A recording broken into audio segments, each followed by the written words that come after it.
কি বলেন? আচ্ছা শুনেন, আমি একটু, আমার নাম আবু সাইদ, যদিও আমি ফিল্মের লোক, ঠিক আইন বা এই বিষয়গুলো আমি জানি না। তো গতকাল ইন্ডিপেন্ডেন্ট চ্যানেলে একটা প্রোগ্রাম হলো, এই বিচারপতি নাসিমুল হক সাহেবের পদত্যাগ, এবং সেখানে ছিলেন হচ্ছে রফিকুল হক সাহেব ছিলেন, তারপর স্বাধীন মালিক সাহেব ছিলেন, তারপরে গোলাম সারোয়ার সাহেব ছিলেন। তো ওইখানে যে কথাগুলো হচ্ছিল তাতে কিন্তু ওনারা নাসিম সাহেবের এই পদত্যাগটা অ্যাপ্রিসিয়েটই করছিলেন, যে উনি যথেষ্ট ঠিক কাজ করেছেন। কারণ হচ্ছে যে উনি কিছু খুব বেশি ব্যাড ইন্টেনশন থেকে এই কনভারসেশনটা করেছেন তা না, তার জানা বোঝার বা একটু সরল ভাবেই হয়তো এটা করেছেন। তো যাই হোক, এর সাথে সাথে যেটা মনে হচ্ছে যে নতুন করে ট্রায়ালের কোনো দরকার নাই, কারণ 74 সালের কোন একটা বা কোন একটা ধারা উল্লেখ করে বলছেন যে এটা যে বিচারপতি আসুন না কেন আবার নতুন এই ধারাই থাকতে পারে। কিন্তু আজকে আবার বলছে যে নতুন করে, তাহলে দর্শক হিসেবে মানে এই যে টকশো গুলোতে এই যে আলোচনা, দর্শকদের পক্ষে তো মুশকিল, যে নতুন তাদের পক্ষে সবকিছু জেনে বুঝে সিদ্ধান্ত নেওয়া, অনেক তাদের মাধ্যমে সিদ্ধান্ত নেয়। এই যে পরস্পর বিরোধী হিসাবে যে আপনাদের টকশোতে যারা অংশ নেন তাদের যে বক্তব্যগুলো, সেখানে আমাদের ভূমিকাটা কি থাকবে, আমরা কোনটাকে সঠিক মনে করব? এই আজকে আপনাদের কাছে যেটা সঠিক মনে হবে সেটা সঠিক মনে করবেন। আমি বলি আবু সাইদ সাহেব, আপনাকে একটা কথা বলি, আইন কোনো অঙ্ক না, এখানে 2+2=4 কোনো ব্যাপার নাই। হ্যাঁ, একটা হচ্ছে স্ট্রিক্ট লিগ্যাল কোয়েশ্চেন। আপনি ট্রাইব্যুনালে যেটা বলেছেন ঠিক আছে, একজন পদশূন্য হলে এটা বিচার কার্যে প্রভাব পড়বে না, সবকিছু ঠিক আছে। কিন্তু ট্রাইব্যুনালে কোথাও ওই যে 1973 অ্যাক্টে স্যার যেটা বললো, পুনরায় বিচার করার ক্ষেত্রে কোনো বাধা নিষেধ নাই, 1 নাম্বার। 2 নাম্বার কথা হচ্ছে আপনি সবকিছু ভুলে যান না। ল হচ্ছে মরালিটির সৃষ্ট জিনিস, মরালিটির রিফ্লেকশন, সোশ্যাল মরালিটির রিফ্লেকশন। আপনি চিন্তা করেন তো, আপনি একটা খুনের মামলা আসামি, আপনার বিচার হচ্ছে 3 জন ট্রাইব্যুনাল। আমি একটু বলি, আপনি নিজে চিন্তা করেন, আপনি যদি ওই জায়গায় প্রশ্ন নিতে হচ্ছে, ওই সময় এটা প্রশ্ন নিতে, তারপরে আপনি কথা বলেন, স্যারও বলবেন। জি হ্যালো,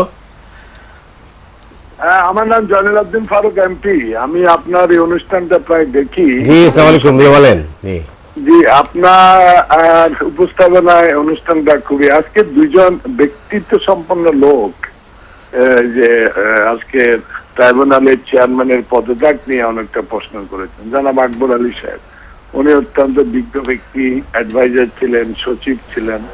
আর ওনার বাম পাশে বসা আসিফ নজরুল, উনি তো বাংলাদেশের সত্য কথা বলতে গিয়ে অনেক বাধার সম্মুখীন হয়েছেন। যাক, একজন আইনজ্ঞ আর একজন খুব বড় কেস।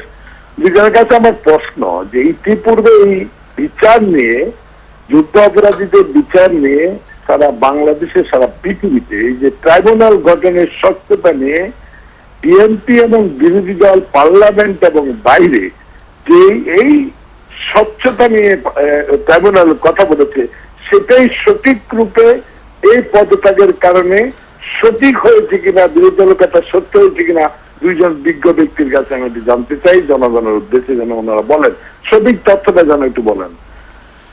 ধন্যবাদ। মতি ভাই, আপনি আমাকে একটু 2 মিনিট বলতে দেন। হ্যাঁ, সিরিয়াস ব্যাপার তো, এগুলো পরে মিস ইন্টারপ্রেটেড হবে। হ্যাঁ, এবং আমার ক্ষেত্রে মিস ইন্টারপ্রেট করা কিছু লোকের হবে। 1 নাম্বার হচ্ছে নিজামুল হক নাসিম সাহেব সরল বিশ্বাসে, ভালো মনে, সৎ উদ্দেশ্যে এই কনভারসেশন করতে পারেন। 2 নাম্বার বিষয় হচ্ছে উনি পদত্যাগ করে খুবই ভালো একটা এক্সাম্পল স্থাপন করেছেন। 3 নাম্বার বিষয় হচ্ছে যে এই আইন শাস্ত্র কোনো অঙ্ক না। আপনি যদি আইনকে সামাজিক নৈতিকতার প্রতিফলন দেখেন, তাহলে মওদুদ আহমেদ সাহেবরা যেই কারণে রিট্রায়ালের আবেদন করেছেন সেই কারণগুলো অযৌক্তিক না। আবার যদি কেউ এটা এস্টাবলিশ করতে পারেন, শুধু ওই একটা ধারা উল্লেখ করে বা কোনো কিছু না, যদি স্যার যেটা বলল যুক্তি দিয়ে কেউ যদি এস্টাবলিশ করতে পারেন যে এখানে পুনরায় ট্রায়ালের কোনো দরকার নাই, যদি যুক্তি দিয়ে এস্টাবলিশ করতে পারেন, যুক্তি দিয়ে বলতে হবে যে কেন দরকার নাই। কারণ আমরা যে কথাটা বললাম, এখন ধরেন আমি তো স্বাধীন মালিকের সাথে ওখানে ছিলাম না, স্বাধীন মালিক তো আমার স্যার, ওনার সাথে আমি দীর্ঘক্ষণ তর্ক করি। তা আমি যখন যদি আমি এই প্রশ্নটা করি, এই প্রশ্ন যে আবু সাইদ সাহেব আপনি ইন্ডিপেন্ডেন্টকে এই প্রশ্নটা করেছিল যে প্রথম থেকে শেষ পর্যন্ত শুনানি শুনেছে এরকম একজন জাজ এখন নাই। স্যার যেটা বললো যে জাজকে সাক্ষ্যদের বডি ল্যাঙ্গুয়েজ, তারা কিভাবে কথা বলছে, ফাম্বল করছে নাকি, আদালতের পরিবেশটা তার জানা খুবই জরুরি সঠিক রায় দেওয়ার জন্য। তো যেই জরুরি কাজটা সম্পাদন করার মতো একজন জাজও আর নাই, কারণ প্রথম থেকে শেষ পর্যন্ত শুনানি শুনেছে এরকম একজন জাজও নাই। এই মরাল, এই প্রশ্নটাই কি ইন্ডিপেন্ডেন্ট উপস্থাপক করেছিল স্বাধীন মালিককে, ব্যারিস্টার রফিকুল হককে? আমি অনুষ্ঠানটা দেখেছি, করেছিল। যদি করা হয়, এই প্রশ্নের উত্তর যদি আমাদেরকে কেউ দিতে পারে, আমরা তো চাই, এটা তো আমি বারবার বলছি, এটা অঙ্ক না, সরকারের পক্ষ থেকে যেন কনভিন্সিং ব্যাখ্যা আসে। ওই আনিসুল হক সাহেব আছেন বা অ্যাটর্নি জেনারেল আছেন, ওনারা যেন 1, 2, 3 করে জিনিসটা বলেন যে এখানে কোনোভাবেই পুনরায় বিচারের দরকার নেই। ওনাদের যুক্তি যদি বেশি গ্রহণযোগ্য হয় ওনাদেরটা গ্রহণ করবেন, আর ওনাদের যুক্তি যদি কম গ্রহণযোগ্য হয় তাহলে যারা পুনরায় বিচারের কথা বলছে সেটা গ্রহণ করবেন। জি স্যার, এখানে দুটি বিষয় নিয়ে আলোচনা হচ্ছে। একটি হলো পদত্যাগ সংক্রান্ত। পদত্যাগ সম্বন্ধে জয়নাল আবেদিন ফারুক সাহেব বলছেন যে তারা আগেই অনুমান করেছিলেন যে নিয়োগ প্রক্রিয়া স্বচ্ছ না। তবে এখানে সরকার বেনিফিট অফ ডাউট পাওয়ার উপযুক্ত। আপনি যাকেই আদালতের বিচারপতি নির্বাচন করেন সে ব্যক্তিগতভাবে ভুল করতে পারে, এটা যে কোনো মানুষের পক্ষে ভুল হওয়া স্বাভাবিক।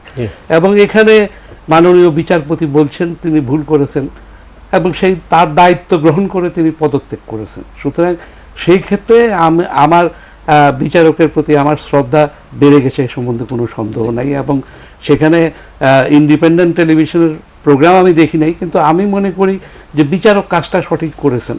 এখন প্রশ্ন হলো যে এরকম যদি অনেক বিচারক এরকম হয়ে যায় তাহলে কিন্তু আবার এটা সরকারের উপর একটা রিফ্লেকশন হয়ে দাঁড়ায় যে তারা সঠিকভাবে নির্বাচন করছেন কিনা। তো এই ধরনের ক্ষেত্রে এমন বিচারপতি নিযুক্ত হওয়া উচিত যাদের উপরে সবার আস্থা আছে। দ্বিতীয় প্রশ্ন যেটি, সেখানেও কিন্তু আপনার আমাদের বক্তব্যের সাথে বিজ্ঞ আইনজ্ঞদের বক্তব্যের যত তফাৎ বলা হয়েছে সেরকম কোনো তফাৎ নাই।